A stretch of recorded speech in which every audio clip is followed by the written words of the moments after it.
Sule dan Natalie Holscher tengah dinaungi sejuta kebahagiaan. Tak lama lagi keduanya akan dikaruniai anak pertama lantaran kini usia kandungan Natalie sudah menginjak 7 bulan.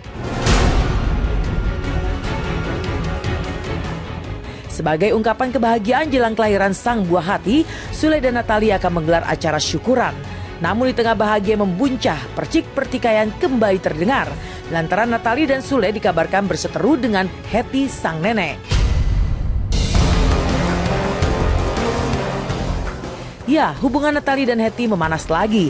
Hetty bahkan mengaku tak mendapat undangan acara 7 bulanan kehamilan sang cucu, sementara anggota keluarga lain tengah bersiap berkunjung ke rumah Sule.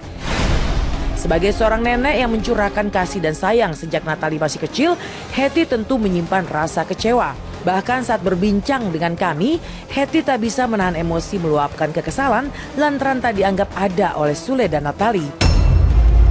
Apa yang sebenarnya terjadi? Benarkah pertikaian Natalie dan Hetty kembali memanas lantaran dipicu permasalahan di masa lalu yang belum selesai? Nggak masalah, emang gue pikirin. Saya bilang mah, Ustadz bilang sama siapa-siapa kemarin, mending lo datang tanggal 15 acara jam 2. Yang diundang cuma kakak saya, adik saya yang lain, sama saya suruh ngundang ponakan-ponakan saya yang dari Sukabumi bla bla bla. Mereka kan nggak dekat mah, ponakan-ponakan yang dekat yang selalu hubungan komunikasi kan saya, nggak masalah. Mereka sudah datang, undangannya pakai barcode.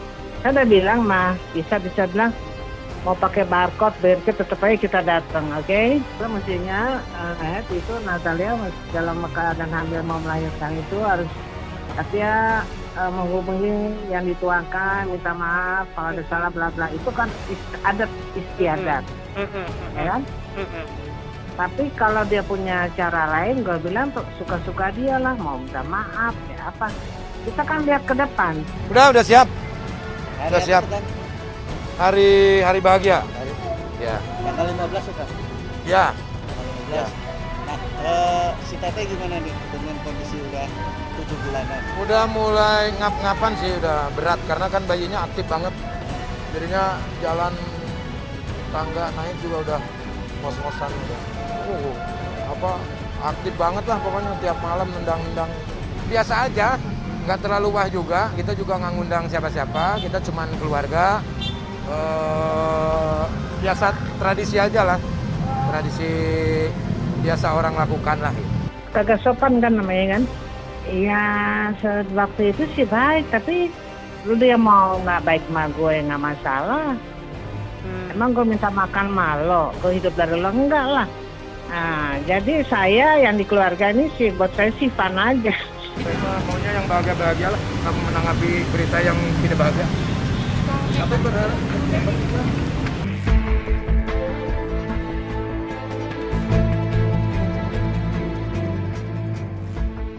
Panasnya hubungan Natalie Holscher dengan keluarga besar seperti membangunkan ingatan publik pada konflik masa lalu. Tepatnya April 2021 lalu, secara mengejutkan Natalie memutuskan hengkang dari kediaman Sule. Isu perceraian seketika mencuat. Bahkan ketidakharmonisan rumah tangga Sule dan Natalie semakin terasa nyata ketika Hetty turut angkat bicara dan menjelaskan permasalahan sebenarnya. Alih-alih mendinginkan suasana, kemunculan Hetty justru kian menambah runyam hubungan Sule dan Natalie. Hetty dianggap terlalu ikut campur hingga rumah tangga Sule terancam bubar. Namun untungnya perpisahan itu tak sampai terjadi. Setelah berhari-hari meninggalkan rumah, Natalie akhirnya pulang ke istana Sule. Perseteruannya dengan Hetty pun berujung damai.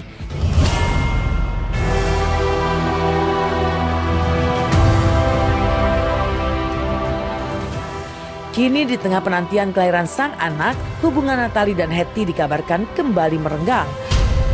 Diduga karena permasalahan lama yang belum usai, Hetty kabarnya masih menyimpan kekecewaan pada cucu tercintanya itu. ya dimaafkan saja lah, namanya juga orang tua ya kan, namanya juga orang tua, berbeda pola pikirnya dengan kita dan hal yang wajar juga ketika omahnya mengatakan sesuatu hal seperti itu karena dia mungkin cucunya. Kalau saya jawabnya, saya nggak ikut campur sebetulnya, tapi mengatasi jangan sampai berkepanjangan, mengklarifikasi data ini juga saya tahu semua ini kan dari dia sendiri, saya nggak ngerti. Ya masa ada seorang cucu yang saya rawat dari kecil. Dia bilang, Oma, umpama nih ya, ini tanganku kejepit, masa saya diemin aja? Perumpamaannya, wait and see aja. Kita tunggu waktu, dia udah oke, udah nyaman, nggak masalah saya. Yang terbaik yang Tuhan berikan pada kalian. Bertiga lah nih calon si kecil ini kan. Ya mudah-mudahan aja ini menjadi pelajaran lah ya buat Natali, buat saya juga. Kalau mau menyalahkan semuanya ya ini udah salah saya lah. Karena apapun itu imam yang harus mempertanggungjawabkan semuanya. Yang jelas ini bisa menjadi pelajaran buat kita semua lah ya.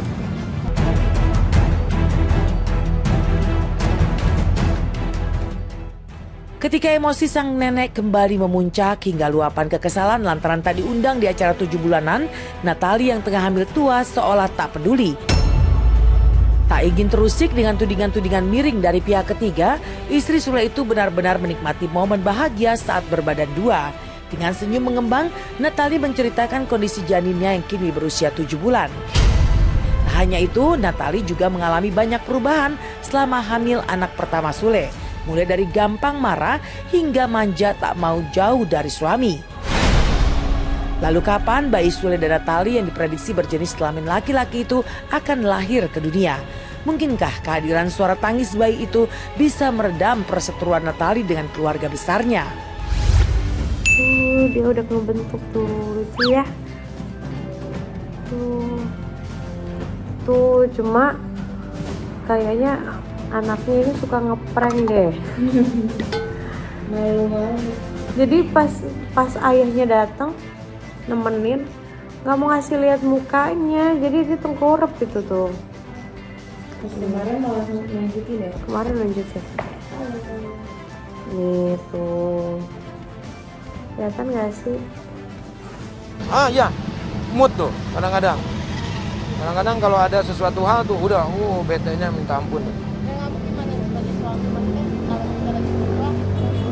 Ya kadang-kadang gini, kadang-kadang kan biasanya kalau dipeluk tuh dia udah dong, atau sayang udah maafin, udah kan bercanda atau apa, dia biasanya udah biasa senyum lagi biasanya ya. Tapi kalau pas lagi hamil tuh udah dipeluk gitu dia masih udah wah ada gitunya gitu. Sensitifnya ya? Iya sensitif banget, naik 20 kilo naik, udah nggak keangkat sekarang gitu. Nah itu kadang-kadang dia juga, ini aku genut, tanya gimana, ya nggak apa-apa, biasa aja, namanya juga ibu hamil ya kan, nanti juga kalau kamu bisa merawat kan bisa ini. Iya, komitmen dia sendiri gitu. Jadi dia nggak mau karena banyak pengalaman teman-temannya, anak-anaknya diasuh terus sama oknum-oknum yang nggak jelas, biru-biru. Nah dia tuh ketakutan. Aku mah nggak, katanya nggak pakai babysitter, aku mau anak aku dekat. Jadi dia udah nggak mikirin pekerjaan sekarang. Jadi dia fokus menjadi istri mengurus anak. Saya selalu tiap pagi saya berdoa, saya bangun tidur, beres-beres dulu buat urusan saya, bla bla bla, saya berdoa. Ini benar, tiap pagi.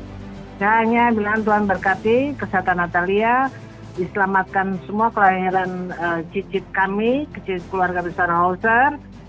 Jamah Natalia untuk dia merubah sifat-sifatnya. Dah itu aja.